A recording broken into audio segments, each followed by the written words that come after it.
Looking toward college is a goal for many high school students, but preparing for their academic future and the financial costs that go along with it makes getting that college degree a challenge. Joining me now to help ease the burden for students and their families, Erin Green and Gina Jacobs with College Liftoff. And it's a pleasure to have both of you here. And it's not too soon to ever talk about these things, is it, Gina? Absolutely. I know. What when you talk about a strategy, College Liftoff is more than let's set aside a little bit of money for college. What can you help parents and the student do to prepare for that big day? Well, I think really the landscape has changed so much since we went to college. 25 years ago, planning for college was going to your guidance counselor's office. I didn't have a plan. I signed up for college in May to start in the fall. Right. Right, and we won't talk about what tuition rates were back then, but I bet you they were about $2,000 to $5,000 a year. Yes. And now we're talking college costs between $80,000 to $200,000 a year for a bachelor's degree. And for most families, it's overwhelming. And as we can see with the student debt crisis reaching $1 trillion a year and a half ago, it's not flinching. And we know that it's too much out of our families' pockets, and they have to have a better plan going in. So how can College Liftoff help, Erin? What's it about? Really, what we do is what we focus on is really providing an educational value-based system, really looking at education as an investment, because it totally is. It's an investment into your time, it's an investment into your energy, it's by far and away an investment into your money. So you really want to make sure that you're looking at this as an asset. How can we actually measure education to see how much we're getting out of it? Because Gina's absolutely right. Here we are in a situation where you are literally paying $80,000 to $200,000 for a bachelor's degree. The student is getting ready to buy a house in the span of 4 years, and we're arming them with barely anything at all. So we've got to be able to give them tools such as career development, making sure that they're looking at the proper schools academically that fit their major, that fit where they're going to school for.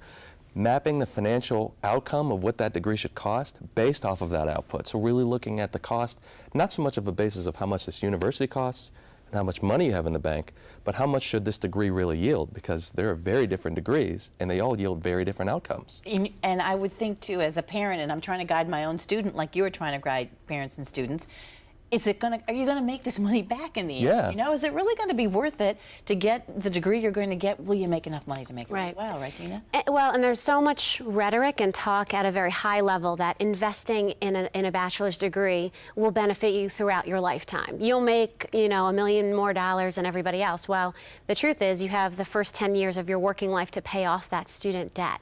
And if you've taken out $30,000, $50,000, $80,000, $120,000 in debt, that changes your life significantly.